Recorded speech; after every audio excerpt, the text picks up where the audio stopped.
Muy bien, les pido que me acompañen a Marcos capítulo 11, versículo 20 al versículo 26. Hoy continuamos con la serie, como dije al principio, del Evangelio de Marcos. Vamos caminando con el Señor Jesús en este Evangelio, en los momentos muy importantes de su vida, de su ministerio, y ahora en este relato que venimos continuando, ¿no? Paso a paso, sistemáticamente y cronológicamente, llegamos a un momento crítico en la vida y ministerio del Señor Jesús. ¿Dónde estamos situados al leer este pasaje? ¿Dónde estamos situados? Porque es importante que entendamos el contexto histórico en el que vamos a leer estas palabras, en que estas palabras y estos sucesos ocurrieron. ¿Dónde estamos situados? Bueno, ya lo venimos viendo hace un par de domingos atrás, que ya entramos en la semana de la pasión del Señor Jesucristo. Aprendimos que el día lunes el Señor Jesús había entrado, no este lunes, ¿no? Sino el lunes en ese momento, había entrado a la ciudad de Jerusalén, donde se llevó adelante la falsa coronación del verdadero rey.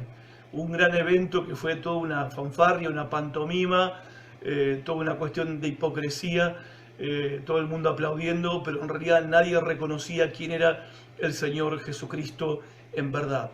Esa misma tarde que él entró por la mañana, esa misma tarde salió de la ciudad de Jerusalén, volvió a Betania, donde pasó la noche, y al otro día, bueno, antes de salir de la ciudad, entró al templo y miró la condición, la situación en que estaba el templo y lo que pasaba en el templo.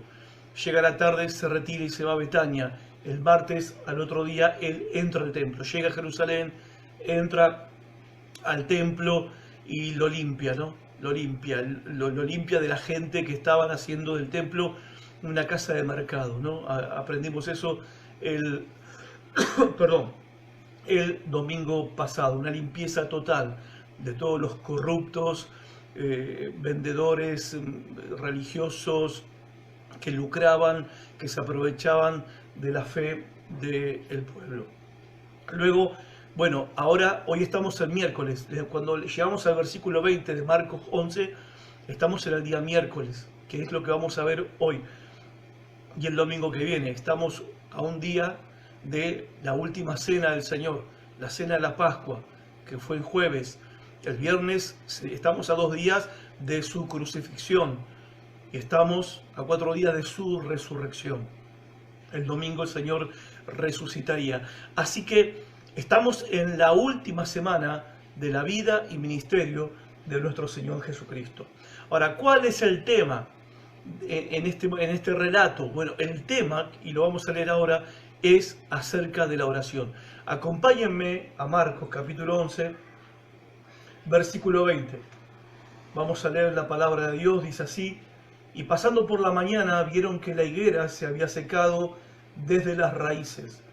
Entonces Pedro, acordándose, porque había maldecido la higuera el día anterior, Pedro, acordándose, le dijo: Maestro, mira, la higuera que maldijiste se ha secado.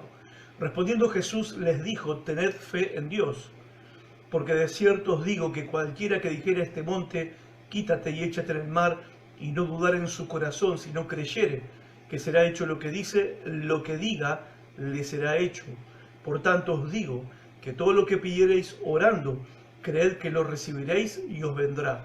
Y cuando estéis orando, perdonad si tenéis algo contra alguno, para que también vuestro Padre que está en los cielos os perdone a vosotros vuestras ofensas. Porque si vosotros no perdonáis, tampoco vuestro Padre que está en los cielos os perdonará vuestras ofensas.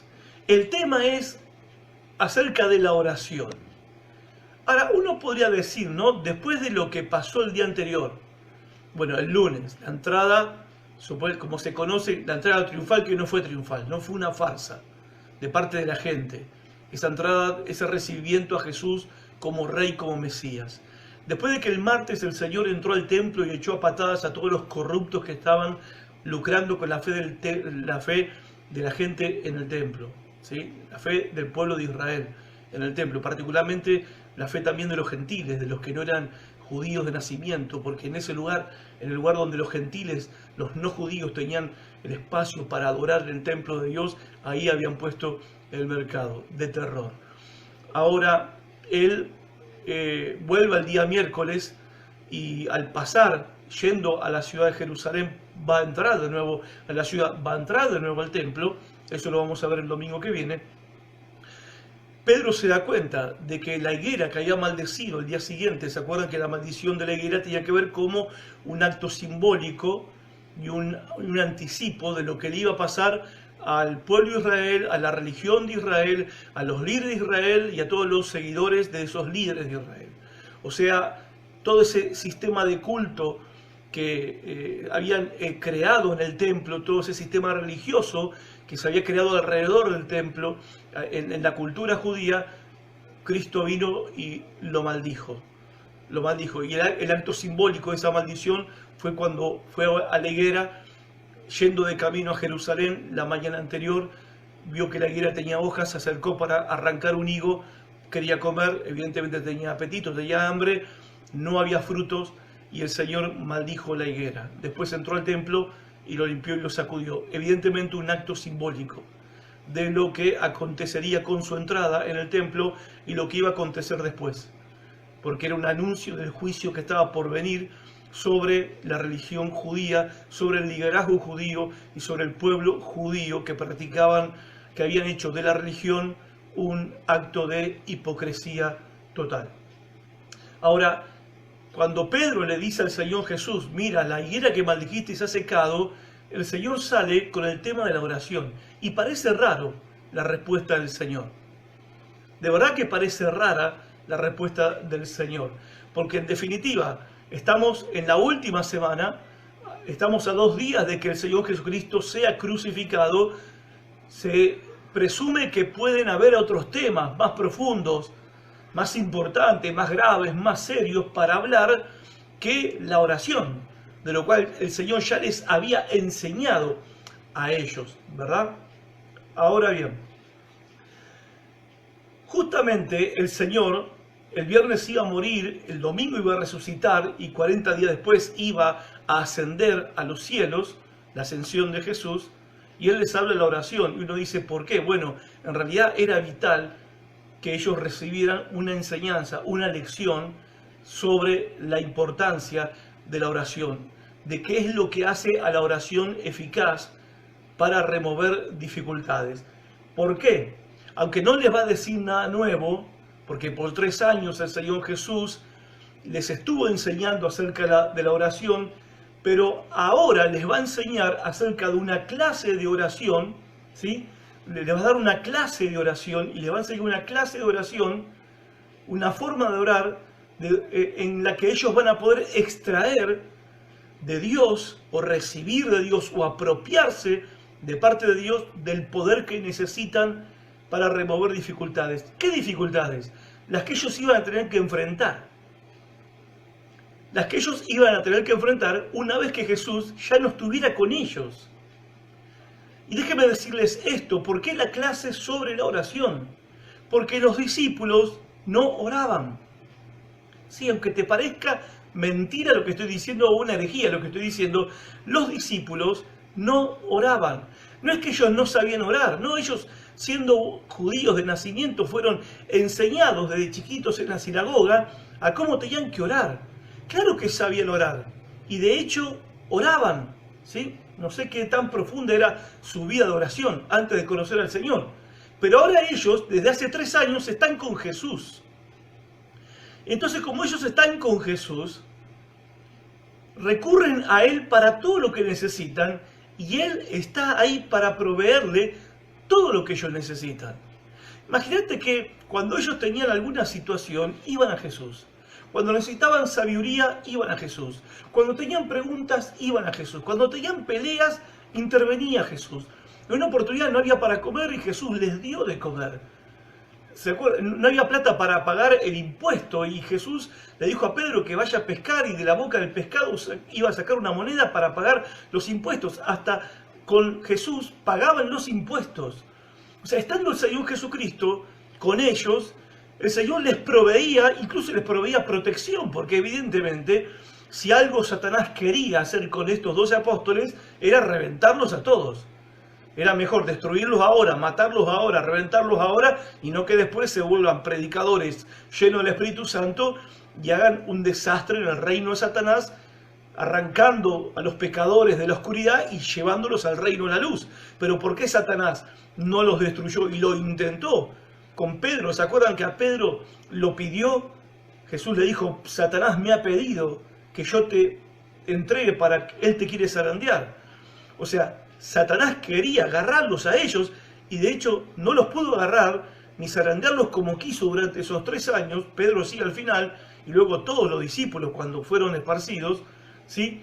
Pero durante esos 3 años no ocurrió porque Jesús los cuidaba, Jesús los protegía, Jesús le daba protección espiritual a los discípulos.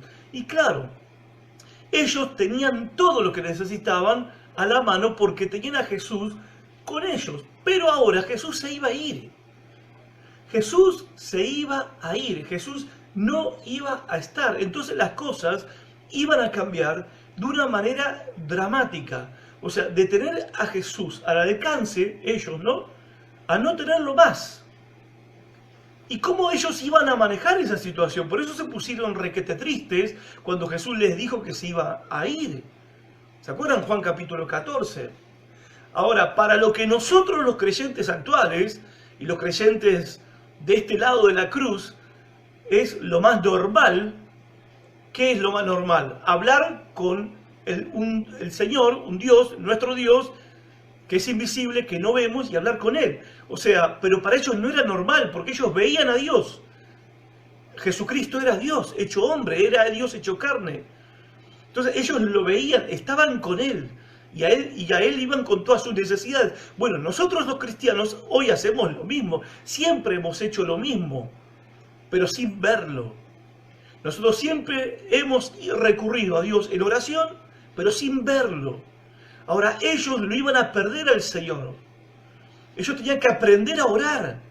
Ellos tenían que aprender a enfrentar, a orar de una manera que pudieran remover las dificultades que iban a enfrentar, que Jesús las conocía y Jesús ya los venía preparando. ¿Se acuerdan los domingos siguientes que yo les expliqué que antes de entrar el Señor a la ciudad de Jerusalén para la última semana de su pasión, Él los estuvo preparando durante algunos meses para cuando Él ya no estuviera más? Porque la vida para ellos, la vida cristiana para ellos, no iba a ser la misma. Lo que para nosotros es normal. Depender de Dios para todo. Buscar a Dios para todo. Tener que confiar en Dios para todo. Tener que orar y pedirle a Dios por todo y para todo. Para ellos no era normal. Porque lo tenían a Jesús con Él, con ellos. Por eso Jesús le da una clase. Esto es el día miércoles de la última semana del Señor Jesucristo, de su vida y su ministerio, y les da una clase sobre la oración. Ellos se iban a tener que volver totalmente dependientes de alguien que no podían ver. Repito, para nosotros eso es normal, porque nunca hemos creído sin ver. Ahora ellos tenían que empezar a creer sin ver también, pero ellos empezaron a ver, ellos empezaron su fe viendo a Cristo. Viéndolo, tocándolo, ¿sí? Entonces el cambio iba a ser dramático. A ver, pongámonos un poco en el lugar de ellos. El cambio iba a ser tremendo para ellos. Entonces el tema es la oración. Pero aunque el tema es la oración, la nueva lección que el Señor les va a enseñar, porque de oración ya les venía hablando durante los últimos 3 años, les venía enseñando a sus discípulos cómo orar. La nueva lección que el Señor Jesús introduce acá en Marcos capítulo 11, del verso 20 al verso 26, es que todos los recursos del cielo están a disposición del creyente que ora. Eso es lo que Él les va a enseñar a ellos y que por la Escritura el Señor hoy nos enseña a nosotros. Todos los recursos del cielo están disponibles para el creyente que ora. Qué gran lección, gente. Qué gran promesa también. Y qué grande, bueno y asombroso es nuestro Dios que hace esta promesa. Verso 20, dice el versículo 20, y pasando por la mañana vieron que la higuera se había secado desde sus raíces. Ellos vienen por la mañana. Bueno, ¿a dónde van? Van a Jerusalén, de Betania están yendo a Jerusalén, van a entrar a la ciudad nuevamente. Es bien temprano por la mañana, es de madrugada en realidad, y vieron que la higuera que Cristo había maldecido el día anterior estaba muerta, ¿sí? Se ha secado, estaba muerta. La higuera, como expliqué hace un momento, es símbolo, siempre fue símbolo de Israel. Y Cristo fue a la higuera a buscar, tenía hojas, pero no tenía frutos, él quería comer fruto, no encontró frutos, solamente hojas, maldijo la higuera, y la higuera se murió en el momento, nada más que ellos no lo sabían, ellos no lo notaron en ese momento, sino que la vieron muerta al otro día a la higuera. Este acto de Jesús es una parábola. Es una parábola acerca del juicio divino que habría de venir sobre el templo de Israel, de los judíos, sobre la religión, sobre el judaísmo y sobre toda la nación israelita, la nación judía que se había puesto incrédula con respecto al Señor Jesucristo. El acto de maldecir la higuera y que se muera la higuera y que se seque la higuera y se muera, era un anuncio de que ellos iban a ser juzgados de manera severa por parte de Dios. Iban a recibir un juicio devastador, cosa que se cumplió en el año 70 después de Cristo. Versículo 21, Pedro llama la atención al Señor, le llama la atención al Señor y le dice: Señor, mira, la higuera que maldijiste se ha secado. Y en el verso 22, el Señor empieza a responderle y le dice: tened fe en Dios, tened fe en Dios. Y vos decís, bueno, ¿cómo conectamos esto? Y después le dice, ¿no? Les digo que si cualquiera de ustedes que le diga a este monte que se quite, y lo que dice no lo duda en su corazón, sino que lo cree, lo que diga le será hecho, el monte se quitará. Por tanto, yo les digo que si ustedes todo lo que piden orando, creyendo, crean que lo recibirán y lo tendrán. Y vos decís, ¿qué tiene que ver? Cuesta ver, yo no sé si me pasa, a mí me ha pasado todo el tiempo que he leído ese pasaje, toda mi vida que he leído ese pasaje, me ha costado como encontrar la conexión con: mira, Señor, la higuera se ha secado, y Jesús le dice como respuesta: tenés que tener fe. Y vos decís, bueno, ¿cómo se conecta esta cuestión de la higuera seca con que tengo que tener fe? ¿Fe para qué tengo que tener? Bueno, para poder entender lo que Jesús está enseñándole a ellos, tenemos que recurrir y tenemos que pedir ayuda. ¿A quién? A Mateo. Mateo capítulo 21, versículo 20, dice, escuchen, está hablando Mateo de la misma situación. Es el mismo relato, es el relato paralelo de Mateo sobre esa misma situación. Viendo esto los discípulos decían maravillados. ¿Qué habían visto los discípulos? Marcos nos dice que fue Pedro. Bueno, Pedro era siempre la voz cantante del grupo, ¿verdad? Acá en Mateo dice que eran los discípulos. Es lo mismo, o sea, eran todos que estaban maravillados, sorprendidos. Pedro fue el que habló, como siempre lo hacía. ¿Cómo? Y la pregunta que ellos hacen es, en Marcos dice: maestro, mira, la higuera se ha secado, pero Mateo amplía lo que pasó. Y lo que sucedió, lo que dijeron los discípulos, Pedro fue el portavoz, fue esto, fue una pregunta: ¿cómo es que se secó enseguida la higuera? ¿Cómo? Esa es la pregunta. Y acá se entiende por qué la respuesta. ¿Cómo fue que sucedió esto? ¿Cómo? A ver, ellos están diciendo, no puedo imaginar cómo funciona este poder. A ver, ¿por qué se maravillan? ¿Y por qué se sorprenden ellos? Si ellos habían visto al Señor Jesús hacer miles de milagros, ¿por qué se sorprenden? Bueno, todos los milagros que ellos habían visto hacer al Señor, todos los milagros eran en un sentido, podemos decirlo de esta manera, positivos. A ver, ¿qué significaba? Dar salud, dar vida, dar de comer, dar libertad, dar bendición, dar ánimo, ¿sí? Dar vida a los muertos. O sea, eran milagros en sentido en sentido positivo. Pero acá viene un milagro que tenía que ver con muerte. O O sea, acá Jesús maldijo la higuera y se murió. Podemos decir un milagro del tipo negativo, milagro al fin. Negativo no porque era malo, no. Negativo no significa malo. Un milagro negativo en el sentido de que en vez de dar vida, lo que sucedió, lo que ocurrió fue muerte.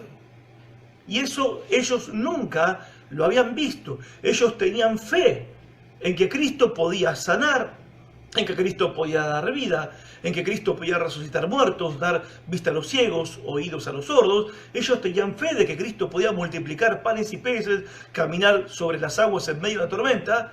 Pero ahora ellos ven que Cristo, que hay un poder en Cristo que ellos no conocían, que es el poder de destruir. Es fuerte, ¿verdad? Pero es el poder de destruir, es el poder de matar. El poder de matar, en este caso la higuera. Y en el sentido espiritual, la religión judía. El judaísmo incrédulo. El templo de Jerusalén. Porque 70 años después, la religión judía se murió. El templo y Jerusalén fueron totalmente destruidos. Hasta el día de hoy no se volvió a construir. La ciudad sí, el templo no se volvió a construir. ¿Por qué? Porque Cristo destruyó ese sistema para siempre. Bueno, va a haber una reconstrucción en el tiempo del anticristo, pero esa es otra historia para otro día. Entonces, Mateo nos explica acá que la sorpresa de ellos hace surgir una pregunta. ¿Cómo es que funciona este poder? Ellos quieren saber cómo funciona este poder. Y es entonces que se explica la respuesta de Jesús. Cuando Jesús le dice, tened fe en Dios. O sea, en otras palabras, todas las manifestaciones del poder en la vida de Cristo, ya sea para vida o para muerte, vienen de Dios. Tengan fe en Dios, porque de Dios viene este poder para hacer lo que yo acabo de hacer y lo que vengo haciendo. Entonces, Él va a empezar ahora a enseñarles cómo usar ese poder. ¿Cómo usarlo? Préstenme atención, no se corten acá del video, porque van a salir después a pretender que tienen el poder para matar o maldecir. No. Nada que ver. No es lo que Jesús enseña acá. Ténganme paciencia y terminen conmigo el video para tener completa la enseñanza, ¿sí? No quiero que nadie quede con un concepto equivocado. Hasta acá vamos bien, pero vamos a desarrollar la idea. A ver, Jesús va a empezar a enseñarles cómo usar ese poder. Ellos iban a estar sin Jesús dentro de 40 días, aproximadamente 44 días. Porque Jesús en 2 días va a morir, en 4 va a resucitar. Después que resucita se queda 40 días más con ellos y después asciende a los cielos. O sea, lo tenían por 44 días más el Señor. Entonces ellos tienen que aprender cómo apropiarse de ese poder divino cuando Cristo no esté más con ellos. Y lo que ellos van a aprender lo tenemos que aprender también nosotros, porque también nosotros vivimos nuestra fe en este mundo con el Rey estando ausente. Su presencia en espíritu está con nosotros, es verdad, pero el Rey todavía está sentado a la diestra de Dios Padre, desde donde va a venir un día a reinar en la tierra. Entonces nosotros caminamos por fe en esta tierra, con fe en un Rey que todavía está ausente aquí en la tierra. 5 recursos espirituales, vamos a aprender ahora de esta enseñanza de Jesús, 5 recursos espirituales para una oración que remueve dificultades. ¿Por qué digo dificultades? Porque Jesús les va a hablar de la montaña, y la montaña se quitará, el monte, mejor dicho, y los montes en la Biblia mayormente son símbolos de dificultad. Los montes en la Biblia son símbolos de oposición, de graves conflictos y tribulaciones. Entonces ellos van a recibir ahora una lección donde el Señor les va a mostrar los 5 recursos espirituales que ellos tienen a su disposición para remover esas dificultades que ellos van a enfrentar mientras cumplen con su misión. Primera enseñanza, la oración que remueve dificultades, y esto también es para nosotros, obviamente, aprendamos esto, la oración que remueve dificultades es una oración que tiene memoria histórica. Vos verás, ¿con qué se come eso, pastor? Déjame explicarte. Pedro le dice al Señor, Señor, la higuera que mal dijiste se ha secado. Que mal dijiste. ¿Qué está haciendo Pedro cuando ve la higuera seca, la higuera muerta? Recuerda. Pedro, ¿qué está haciendo? Recordando. Y acá hay un punto que es importante para que nosotros aprendamos lo que ellos aprendieron, para que nuestra oración sea eficaz y remueva dificultades y podamos apropiarnos del poder de Dios. Tenemos que recordar. Ahora, ¿qué tenemos que recordar? De que Dios ha mostrado, ha manifestado, ha revelado su poder en el pasado. Y el hecho de que Dios haya mostrado su poder en el pasado es lo que le da sentido a la oración. Algunos dicen, bueno, sí, los que no son creyentes, bueno, sí, la práctica religiosa es buena, la oración es buena porque estás ahí meditando, orar, hacer yoga, meditación trascendental, para ellos es todo lo mismo. A ver, si fuera todo lo mismo, a ver, ¿por qué la oración no es lo mismo? ¿Cuál es el sentido de orar? ¿Cuál es el sentido de orar? ¿Qué sentido tiene orar? Es que Dios ha hecho cosas milagrosas, poderosas en el pasado. O sea, el hecho de que Dios haya obrado en el pasado puede ser cientos de años, miles de años, meses o semanas. El hecho de que Dios haya obrado con poder en el pasado es lo que le da sentido a nuestra oración hoy en el presente. No estamos haciendo una ceremonia, una práctica, un ritual que nos hace sentir a nosotros mismos. No, estamos recurriendo a un Dios que tiene el poder para obrar y hacer milagros. Para obrar e intervenir de manera poderosa. ¿Y cómo lo sabemos? Porque ya lo hizo. Ya lo hizo. Cuando el pueblo de Israel llegó a la orilla de la tierra prometida, fue el momento, ese momento está relatado en el libro de Deuteronomio, es el quinto libro del Pentateuco que escribió Moisés. Ellos estaban a punto de entrar a la tierra prometida después de 430 años de esclavitud en Egipto y 40 años de andar vagando y dando vueltas por el desierto. Ahora, ellos están por entrar a la tierra prometida después de toda esta historia, de todas estas experiencias pasadas. ¿Y qué es lo que Dios les dice insistentemente a ellos? Al estar al borde de entrar a la tierra prometida, le dice el Señor, te acordarás de todo el recorrido por el que yo te traje, te acordarás lo que yo hice. O sea, vas a entrar allí, le está diciendo Dios, vas a entrar allí a la tierra prometida, ahí hay gigantes. Ahí vas a encontrar problemas, vas a encontrar oposición, vas a encontrar obstáculos, vas a encontrar guerra ahí. Y vas a entrar ahí y vas a conquistar la tierra. Pero habrá todo tipo de problemas, todo tipo de dificultades, también va a haber todo tipo de oportunidades y lo que vos necesitas es recordar. ¿Qué es lo que tenían ellos que recordar? Que Dios los había preservado durante todos esos años pasados. Que Dios los había guardado, que Dios los había protegido, que Dios les había dado maná del cielo, pan del cielo a comer todos los días, que Dios les dio agua de una roca en medio del desierto, que Dios los había hecho cruzar el mar rojo caminando, como si se abrió el mar y caminaron como por tierra seca, que Dios los había librado del ángel de la muerte en la última noche que estuvieron en Egipto, cuando celebraron la Pascua, que Dios ahogó al ejército enemigo del faraón cuando quisieron cruzar el Mar Rojo también. Ellos tenían que recordar todos los hechos poderosos que Dios había realizado en el pasado con ellos. ¿Por qué? Porque ese es el fundamento de una oración eficaz, de una oración que remueve dificultades. A ver, cuanto más recuerdes lo que Dios ha hecho en el pasado en tu vida, más confianza vas a tener en Dios. No te quepa la menor duda. Por eso es un ejercicio espiritual importantísimo, recordar, más cuando estamos pasando momentos difíciles, recordar lo que Dios hizo ayer. ¿Saben?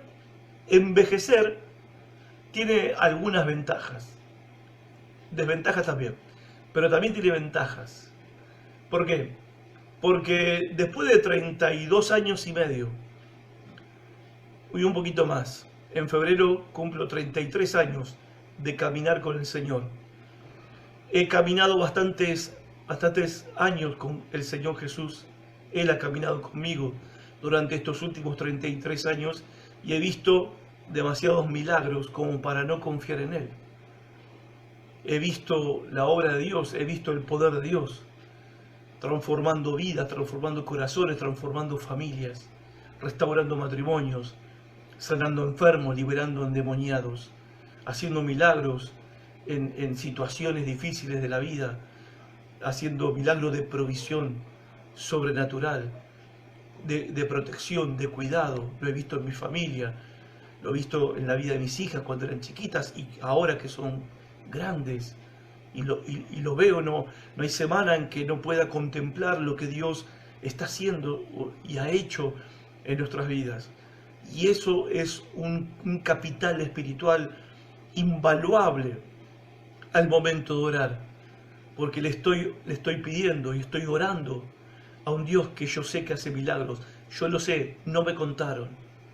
Yo los vi, no me contaron. Los experimenté, los recibí, no me contaron. Entonces el hecho de recordar lo que Dios hizo en el pasado. Y vos me decís, bueno, pero yo nunca vi un milagro. Eso no cambia porque tenés la Biblia. Y cuando abrís la Biblia, abrís la palabra de Dios, ves a un Dios que hace milagros. Ves a un Dios que obra con poder sobrenatural. Ves a un Dios para el cual nada le es imposible. Como dijo Dios a través del profeta Isaías en el capítulo 46, recordá que no hay otro Dios, yo soy el único Dios. Recordá, no te lo olvides. Por eso, el primer recurso espiritual que tenemos para que podamos remover dificultades, bueno, es oración, es la oración. Nuestra oración que tiene memoria histórica, recordando lo que Dios hizo en el pasado. En segundo lugar, la oración que remueve dificultades tiene una teología sana, o una sana teología. La respuesta de Jesús fue: tened fe en Dios, tened fe en Dios. ¿Qué significa esto? Al contrario de lo que muchos creen, en la oración el poder no está en la fe. En la oración que remueve dificultades, el poder no está en la fe. El poder está en Dios. Tened fe en Dios. En Dios. Esto es importantísimo, porque nuestra confianza no está en nuestra fe. Los cristianos no somos los que tenemos fe en la fe. Nosotros no tenemos fe en la fe. Nosotros tenemos fe en el carácter de Dios, en quién es Dios, en cómo es Dios, en lo que hace, en lo que ha hecho Dios. Nuestra fe está puesta en Él. Es esta clase de oración, la oración que remueve dificultades, es la oración que necesita confiar en Dios. Confiar en su poder, confiar también en su propósito, confiar en sus promesas, confiar en su voluntad. De esa manera es que oramos. Esa es la oración que remueve dificultades, que entiende que la clave del poder no está en uno, no está en la fe de uno, está en Dios. Porque cuando decimos confiar en Dios, al orar y tener fe en Dios, ¿qué significa esa fe, esa confianza en Dios? Confiamos en que Dios sabe todas las cosas, más que yo, obviamente, y más que vos. Que Dios sabe lo que es mejor. Que Dios lo sabe todo, y en eso está nuestra confianza.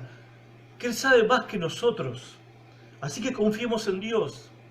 Hay dos formas de orar, una bien y otra mal.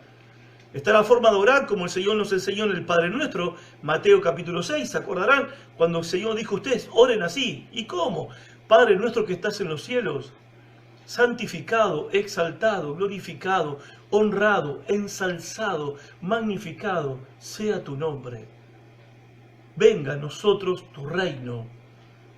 Establece tu dominio, establece tu señorío en el corazón, en las almas de los hombres y mujeres, grandes y pequeños, para que todos vivan bajo tu reino y tú gobiernes el alma de toda persona, porque tú eres el único digno de gobernar no solamente el mundo, sino también el corazón de todo hombre y de toda mujer. Venga tu reino y que tu voluntad sea hecha en la tierra como en el cielo. Que nuestros gobernantes hagan tu voluntad, que todos hagan tu voluntad. ¿Y cuál es tu voluntad, Señor? Que ellos se arrepientan y se vuelvan a Cristo, confiando en Cristo para ser salvos, porque esa es tu voluntad, que ninguno se pierda, que todos vengan al conocimiento de la verdad. Fíjate que en esta forma de orar que el Señor nos enseñó a orar, no empezamos a orar diciendo, Señor Padre, te pido, te pido, te pido, te pido, te pido. No, primero el reconocimiento de que Él es nuestro Padre.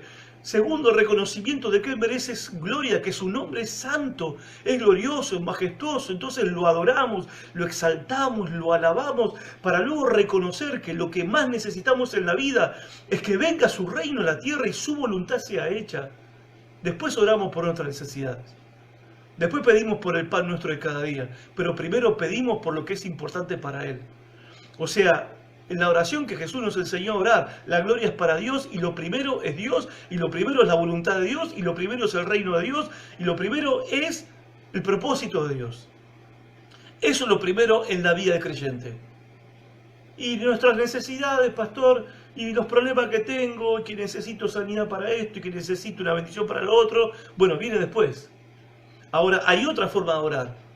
Que el que viene a orar y se para delante de Dios, se arrodilla delante de Dios y le dice, te reclamo, te exijo, bueno, no dice te exijo, pero cuando dice reclamo o decreto, y esto se hace porque yo lo decreto y lo que decreto hecho está, dijo Santiago, ustedes piden y no reciben porque piden mal, porque están pidiendo, exigiéndole a Dios para su propio beneficio personal, y esa oración Dios no la va a contestar. No la va a contestar, porque eso, en esa clase de oración, ¿qué clase de confianza en Dios muestra esa oración?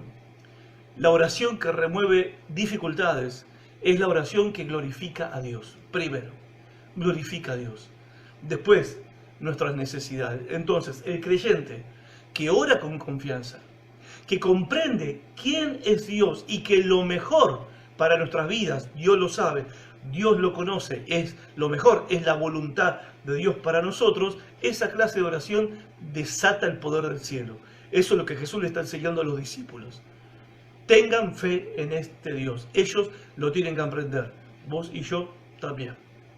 Tercero, la oración que remueve dificultades es la que simplemente cree. Simplemente cree. Versículo 23 dice, porque de cierto os digo que cualquiera que dijere, me encanta la palabra cualquiera, porque eso me involucra a mí, a vos, a cualquiera. Cualquier creyente, ¿verdad? Porque está hablándole a creyentes. Cualquiera que dijere a este monte, quítate y échate en el mar, y no dudar en su corazón, sino creyere que será hecho lo que dice, lo que diga, le será hecho. A ver, hay toda una cuestión acá, porque sinceramente suena a exageración. Suena a exageración. Y a ver, quizás está mal llamarlo exageración, porque eso que hace el Señor ahí, lo que dice el Señor ahí, se llama hipérbole. Sí, hipérbole. ¿Sí? Conocemos las parábolas. Bueno, existe la parábola, existe la hipérbole también. Son recursos de dicción, son recursos retóricos, ¿sí? Recursos gramaticales. Bien, como las metáforas, como las analogías, recursos gramaticales. Ahora, ¿qué es una hipérbole? ¿Qué es lo que Jesús está haciendo acá con lo que dice? Una hipérbole es exagerar un hecho para enseñar un principio, en este caso, un principio espiritual sobre la oración. Y está exagerando el hecho para llamar la atención de sus discípulos acerca de la lección que le va a dar ahora acerca de la oración. No es literal. Jesús no está enseñando que nosotros podemos hablarle a una montaña y la montaña se va a correr. No es literal. Jesús no está enseñando eso. No lo hagas, no te va a salir. Es como la ancianita que estuvo en la iglesia escuchando al pastor predicando este versículo que decía, lo que digas te será hecho, y si le decís a la montaña que se mueva, la montaña se moverá. Insistía el pastor, así que la viejita se fue con esa idea a su casa. Al otro día los vecinos le plantaron un árbol a donde daba la ventana de su casa. El vecino al lado le plantó un árbol y le tapó la vista con el árbol que plantó. Y la ancianita se acordó ahí de la enseñanza del pastor el domingo a la noche anterior, que si le habla a la montaña se va a quitar. Entonces le dijo, bueno, un árbol es más fácil, es más chico que una montaña. Así que la ancianita cerró los ojos, levantó el dedo, y como dijo la palabra y como dijo el pastor, te ordeno a ti, árbol, que te quites y te saques y te desarraigues. Y la viejita abrió los ojos. Y el árbol todavía estaba ahí. Y ella dijo, yo sabía que nos iba a mover. A ver, el Señor Jesús no nos está enseñando acá a mover cosas. A mover montañas, a mover roperos, personas, autos, motos, nada. ¿Sí? No es literal. Hay un movimiento en la iglesia. Que ellos, es el movimiento Palabra de Fe se llama. Ellos tienen este versículo como caballito de batalla. Lo habrás escuchado, en Concordia se predica y se enseña también de esta manera. Es esa creencia de que lo que vos decís con tu boca tiene poder. Así que, viste, lo que vos digas, tu boca tiene poder. Tus palabras tienen poder. Tus palabras tienen poder. Eso, por un lado, dicen es positivo, porque como tu palabra tiene poder, lo que vos digas, lo que vos decretes, se va a cumplir a rajatabla, porque tu palabra tiene poder. Usan mal el versículo de Proverbios, donde dice, tiene poder para dar vida como para dar muerte, así que cuidado. Por eso también tenés que tener cuidado de no decir algo negativo, porque si decís algo negativo, si, ay, me duele la cintura, no digas eso, aunque te duela, no lo digas, porque tu boca tiene poder. O no vayas a decir, hoy me quiero morir, porque te vas a morir, porque tus palabras tienen poder. Bueno, eso es mentira. Y no es lo que Jesús está enseñando acá, eso es un engaño, eso es mentira. Tus palabras, mis palabras, tu fe y mi fe no tienen poder. El que tiene poder es Dios. Y por eso Jesús, como respuesta a Pedro, cuando Pedro pregunta, ¿cómo funciona este poder? Jesús le dice, tened fe en Dios. Porque es en Dios en quien está todo el poder. Está este poder que tanto te maravilla y que tanto vas a necesitar cuando vengan los problemas y tengas que remover montañas de dificultades que se pongan delante tuyo. Entonces, ahora, ¿qué es la fe? ¿Qué se supone que hace la fe? Bueno, la fe es la manera en que Dios lo estableció de esta manera, Dios lo planeó de esta manera, Dios lo diseñó de esta manera, que la fe del creyente es la manera en que Dios desata su poder. Dios desata su poder, Dios responde con su poder a la fe del creyente. Pero el poder no está en la fe, el poder no está en el creyente, el poder está en Dios. Y ese poder se desata para remover dificultades cuando el creyente pide con fe. Ahora, quizás te estés preguntando, ¿cuánta fe entonces hay que tener?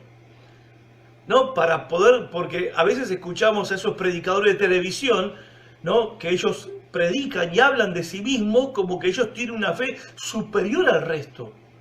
Y muchas de las personas que se congregan en esas iglesias o lo miran por YouTube o lo miran por el canal de Enlace, que te recomiendo no lo mires, pero bueno, a ver, dicen, ¿cómo podría yo hacer para tener esa fe de ese apóstol, de ese profeta, por los testimonios que cuentan? Que cuando ellos oraron, cuando ellos profetizaron, cuando ellos declararon, cuando ellos dijeron, ocurrió el milagro. El poder de la fe, el poder de la fe. Entonces decimos, cuánta fe hay que tener para... Nosotros no llegamos, pero ni al taco del zapato de este hombre, de esta mujer que tiene tanta fe para hacer tantas cosas maravillosas. que también, por una parte, entre paréntesis, lo que cuentan es incomprobable. ¿Por qué lo cuentan? Vos no sabés si es verdad o no. Vos me decís, pastor, hasta ese punto llegamos, y más también, ¿eh? Y más también. En este tiempo no da para creer todo lo que se ve, ni da para creer todo lo que se oye, ni siquiera lo que me estás escuchando a mí. Te recomiendo que después lo analices todo con la Biblia, la palabra de Dios. Ahora cerramos el paréntesis y volvemos a la pregunta. ¿Cuánta fe tengo que tener para desatar el poder de Dios que está a nuestra disposición? Todo el poder del cielo está a disposición del creyente que ora. Bueno, ¿cuánta fe hay que tener? La fe que tuvo Pedro cuando se hundió, después de caminar un rato sobre el agua. ¿Se acuerdan? El Señor Jesús le reprocha a Pedro. Pedro ve al Señor con los discípulos caminando sobre el agua en medio de una tormenta, se asustan. El Señor le dice, no tengan miedo, yo soy, no teman. Pedro le dice, si eres tú, manda que yo camine sobre las aguas y vaya donde estás vos. Y el Señor Jesús le dijo, vení. Y Pedro tuvo fe y se bajó del barco y empezó a caminar sobre el agua. Pero cuando vio las olas, el viento, sucundún, cuando vio todo, ¿no?, la oscuridad de la noche, que todo la violencia de la tormenta, dice que dudó, ¿no? Y se empezó a hundir. Tuvo miedo, se empezó a hundir. Y cuando él se estaba hundiendo, clamó al Señor, le gritó desesperado al Señor, Señor, sálvame. Y el Señor lo tomó de la mano antes que se ahogara y le hizo este reproche: hombre de poca fe, ¿por qué dudaste? Pedro caminó sobre el agua con una fe que era poca fe. No era una super fe, ¿no? Al contrario de lo que hemos creído por mucho tiempo, que Pedro había tenido una gran fe por caminar, no fue una gran fe, era una poca fe. Porque fue lo que Jesús le dijo: hombre de poca fe. De poca fe. ¿Por qué dudaste? Venías bien con tu poca fe, venías bien. Pero cuando dudaste, te hundiste. Entonces, ¿cuánta fe necesitamos nosotros para orar y que el poder de Dios se desate para remover dificultades imposibles en nuestras vidas? Poca fe. No hace falta mucha fe. No hace falta una gran fe. No hace falta una super fe. Esto también Jesús lo enseñó en Mateo 17:20. Jesús dijo: si tienes fe del tamaño de un grano de mostaza, puedes decirle a esta montaña: quítate y será removida. El requisito es creer. Ese es el punto. El requisito es creer. Y si la fe tuya es pequeña como un grano de mostaza, es suficiente. Es lo que el Señor está enseñando. En cuarto lugar, la oración que remueve dificultades es práctica. Es práctica. Versículo 24 dice: y por tanto os digo que todo lo que pidiereis orando, creed que lo recibiréis y os vendrá. ¿Qué significa que la oración que remueve dificultades es una oración práctica? Y que tenés que orar. Conocemos la promesa, oímos la promesa, entendemos lo que Jesús está enseñando. Ahora, ¿qué hay que hacer? Orar. Esa es la parte práctica, esa es la parte que te corresponde, ¿sí? Orar. A ver, el Señor está diciendo acá en el versículo 24, otra vez, lo leo: cuando estéis orando, y por tanto, todo lo que pidiereis orando, creed que lo recibiréis y vendrá. Todo dice, todo. A ver, todo, acá todo, habla de la generosidad del Señor, ¿está? Todo. Todos los recursos del cielo están a disposición del creyente que ora. Todos los recursos. Ahora, todo lo que esté de acuerdo con la voluntad de Dios. No significa todo capricho. Cuando Jesús dice todo lo que pidan, significa que no hay límites para el poder de Dios. Pero eso no significa que puedo pedir para mis caprichos o para mi egoísmo personal, mis placeres bajos, personales, ¿sí? Egoístas. No, eso no va a funcionar. Entonces, pedir todo lo que es de acuerdo a la voluntad de Dios, como el Señor Jesús habría de orar. 2 días más, el viernes a la noche, estamos el miércoles de la última semana de la Pasión. El viernes a la noche el Señor en Getsemaní va a ser un modelo de oración como esta: Padre, si es posible, pasa de mí esta copa, pero que no sea lo que quiero yo, sino lo que tú quieras. 3 veces oró de esta manera. Esa es la manera correcta de orar. Todo es dentro de la voluntad de Dios. La nueva versión de la traducción viviente dice el verso 24, les digo, ustedes pueden orar por cualquier cosa, y si creen que lo han recibido, será suyo. ¿Qué está diciendo acá el Señor? Una vez que pediste, si pediste creyendo, ya es tuyo, ya te pertenece, ya lo recibiste. Seguí, continúa tu vida contando con eso. Vos decís, uy, ¿cómo es eso? A ver, a mí me cuesta ese punto. Cuando en la antigüedad una persona se presentaba ante un rey, se humillaba ante el rey le decía, ¿sí? ¿Qué puedo hacer por ti? ¿Qué quieres que te haga? ¿Qué quieres que te haga? Entonces la persona decía, oh excelentísimo rey, necesito que le hables con mi vecino que me tira la basura a mi casa y no me puedo defender. Cada vez que voy me pega y no me puedo defender. Te pido que intervengas y me hagas justicia. Y el rey le dice, bien, lo voy a hacer. Entonces el que hizo el pedido, el súbdito, se agacha otra vez, agradece y se va contento a su casa. Agradece y se va feliz a su casa. ¿Por qué? Porque el rey ya le dijo que lo va a hacer. Todavía no ocurrió, todavía no pasó, todavía no intervino el rey, pero el rey le dijo que iba a hacer, que lo iba a hacer, y él ya cuenta con la respuesta, y él vive contando con la respuesta. Es lo que está diciendo el Señor.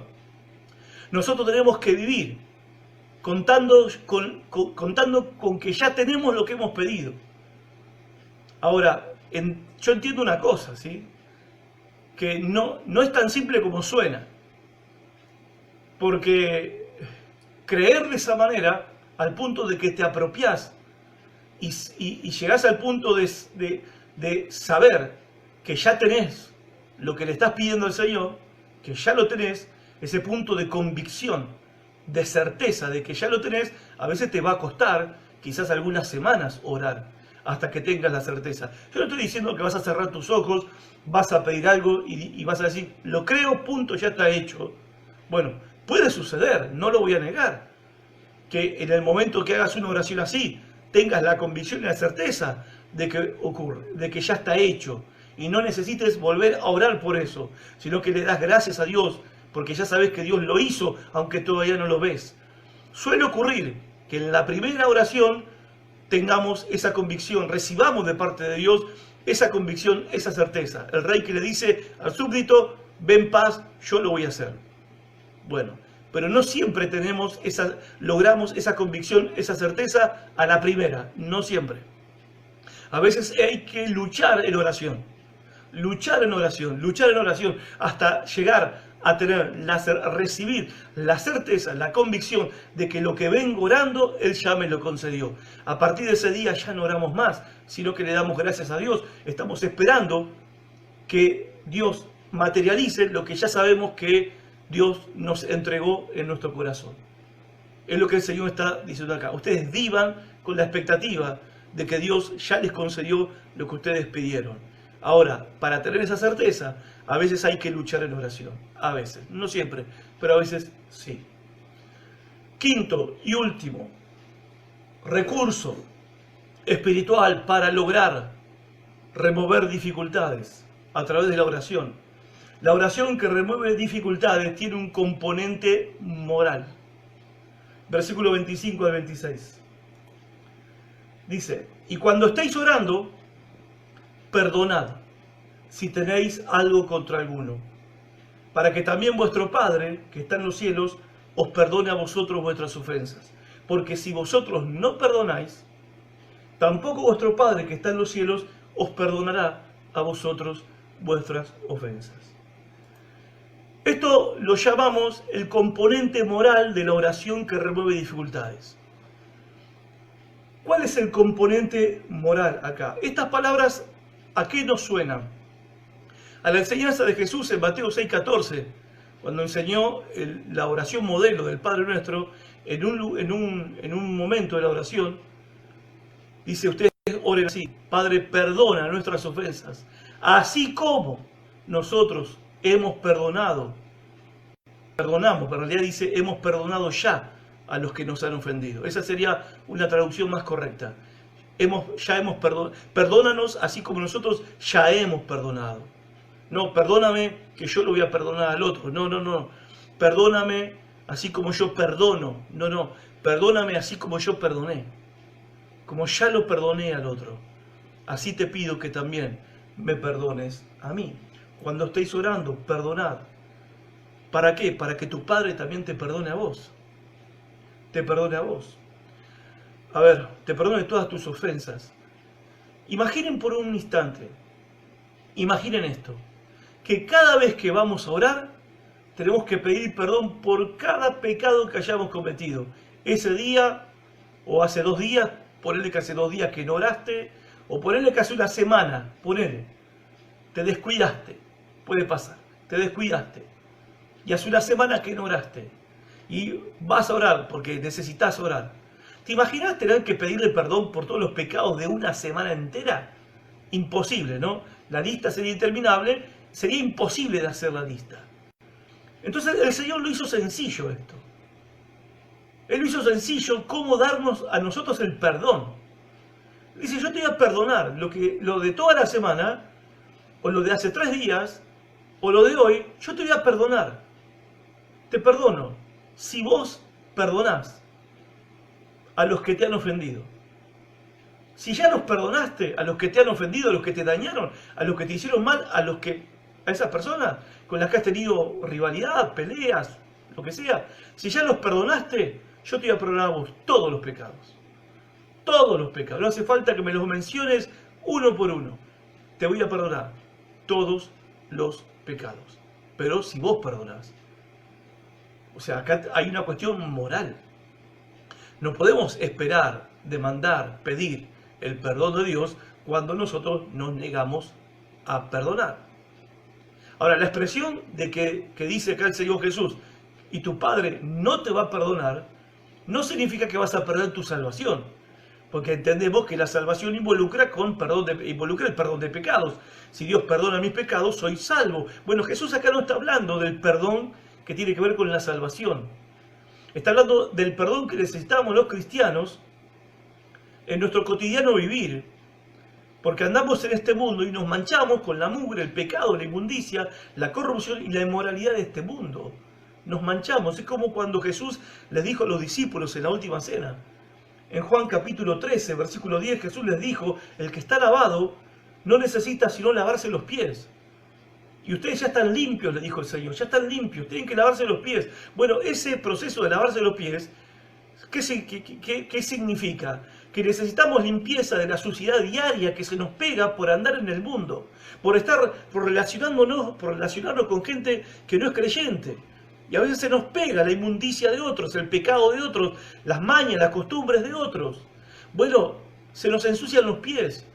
Necesitamos limpieza. Esa clase de limpieza es la que se recibe cuando uno va a orar todos los días y pide perdón.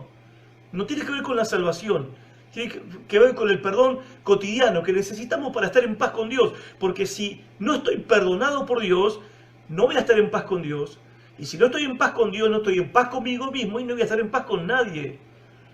Una de las señales de que la relación con Dios no está bien es que no tenés paz.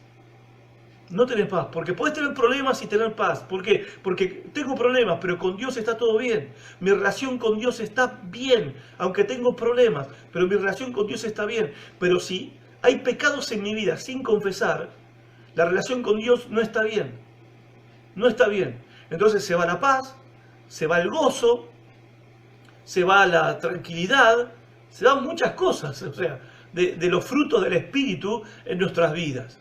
Y para colmo, entristecemos al Espíritu Santo, el cual nos imparte la vida espiritual, la vida eterna, la vida, el poder de Dios. ¿Quién lo imparte? El Espíritu Santo. Imagínate que estando pecando, entristecemos al Espíritu Santo y Él deja de influenciar nuestras vidas. ¿Qué es vivir la vida sin la influencia del Espíritu Santo? Es la muerte viviente. Por eso hay que ir cada día, ¿no? Cada día, el pan de cada día, el perdón de cada día. Pero eso sí, tenés que perdonar. Tenés que perdonar. Nosotros ya fuimos limpiados, pero necesitamos todos los días la limpieza cotidiana. Y si queremos limpieza de esos pecados cotidianos, nosotros tenemos que perdonar. Y acá, ¿esto qué significa? Que en la oración, no solamente la fe, la que es necesaria para orar, la fe en Dios, es necesaria también la compasión, la misericordia para con otros. Compasión y misericordia que vos recibiste cuando viniste a Cristo, en pecado, en maldad, en inmundicia, y Dios te perdonó porque se lo pediste, Dios te perdonó porque te arrepentiste, y Dios te recogió porque tuvo compasión de tu alma, y Dios tuvo misericordia de vos. ¿Cómo vos ahora no vas a tener compasión y misericordia de aquellos que te ofendieron a vos? Porque en última instancia, tus ofensas a Dios son innombrables, son infames. Ahora, las ofensas hacia nosotros, en comparación, yo sé que duelen, pero en comparación son pavadas. En comparación, lo que nosotros hemos hecho contra Dios y le hemos hecho a Dios con nuestra vida de pecado, es incomparable con lo que otro nos puede hacer a nosotros. Pero más allá de eso, nosotros recibimos misericordia, nosotros recibimos compasión, nosotros tenemos el deber moral de perdonar. Ahora uno elige. ¿Entre qué elige? Entre guardar rencor o que sus oraciones sean contestadas. Vos elegís guardar rencor o que tu oración sea contestada. Si elegís que tu oración sea contestada, por supuesto, todos elegimos eso, tenés que perdonar. ¿Ok? Tenés que perdonar. ¿Cuándo? Ahora. Tenés que perdonar. Después que termine este mensaje. Andá, encerrate al baño o tu habitación y hacé la oración de perdón. Perdoná a todos los que tengas que perdonar. Para terminar, una de las cosas que he experimentado en este tiempo de aislamiento compulsivo, obligatorio, forzoso, en el que estamos todos 6 meses ya, una de las cosas que me maravilló, me alegró, no puedo decir me sorprendió, en parte sí, no por Dios, sino por los hermanos, es, nosotros teníamos en la iglesia un grupo de oración de WhatsApp, por WhatsApp. Entonces, cuando vino la pandemia, ese grupo empezó como volaba el grupo de WhatsApp de oración de la iglesia. Y empezaron a llegar pedidos de oración de todo tipo, de toda clase. Y he visto en los grupos, ¿no? Yo no participo mucho en los grupos, en el grupo, pero sí miro, leo. A veces pido oración, a veces miro y oro, obviamente, miro las peticiones y oro por esas peticiones, pero he visto un sinnúmero de peticiones respondidas, desde, no sé, milagros que ha hecho Dios en un chico, uno de los que recuerdo un caso de un chico que se quemó entero, un niñito se quemó entero, y se pedía oración, y los hermanos de la iglesia orando, y Dios hizo un milagro en su vida. Y así como este caso, otros, incluso de ustedes, oraciones que hemos hecho a favor de ustedes, y que ustedes también han hecho a favor de otros, y que Dios ha respondido, sanando, obrando, convenciendo a algunos de pecado, trayéndolos a la salvación, obrando, Dios con poder. Y fue sorprendente porque no funcionaba así el grupo de WhatsApp de oración antes. No había tantos hermanos en el grupo, no había tantas peticiones, pero no había tantas.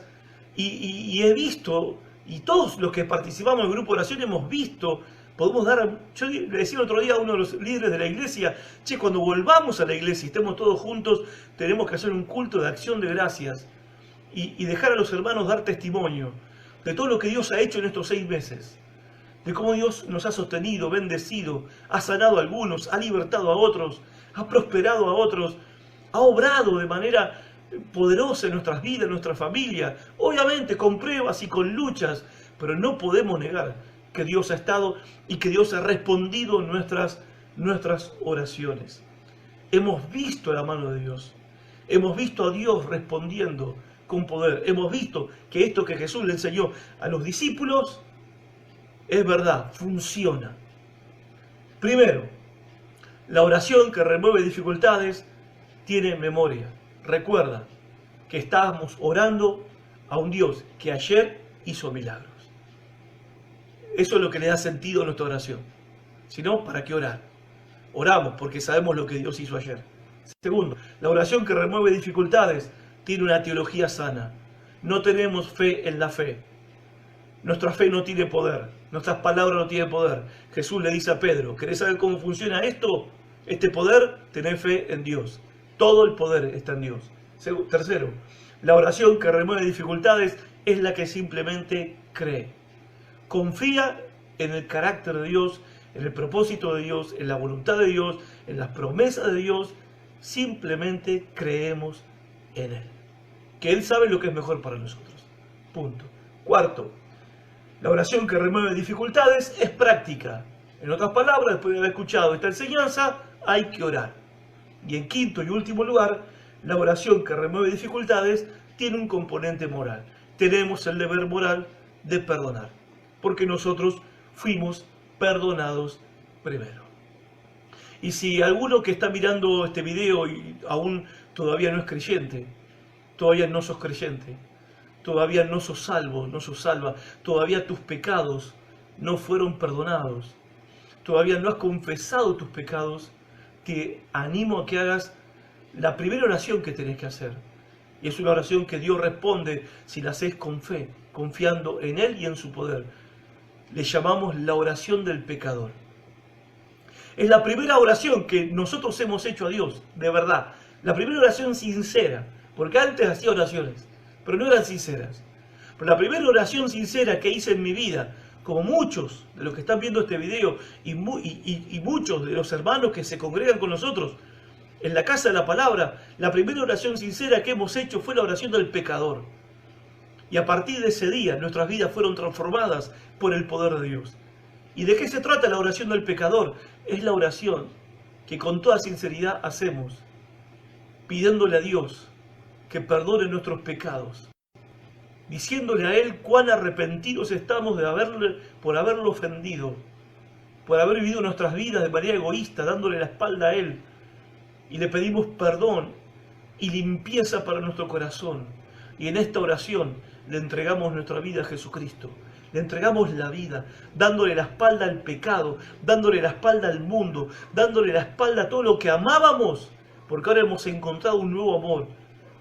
Nuestro Señor y Salvador Jesucristo, que es más valioso que cualquier cosa que este mundo te puede dar. Y si haces esta oración, que es la oración del pecador, la Biblia dice que hay una promesa. Todo aquel que invoque el nombre del Señor de esta manera, haciendo esta oración, será salvo, será perdonado y será transformado su corazón, su vida, su futuro y su destino por medio del poder de Dios.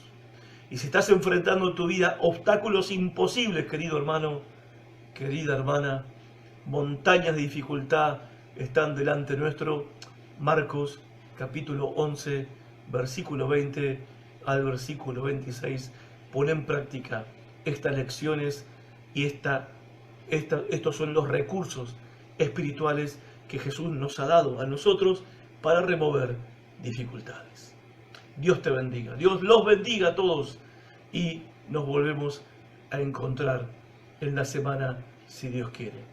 Compartí este mensaje, compartí esta enseñanza para muchos que necesitan aprender a orar, oraciones que remueven dificultades. Dios te bendiga, hasta pronto.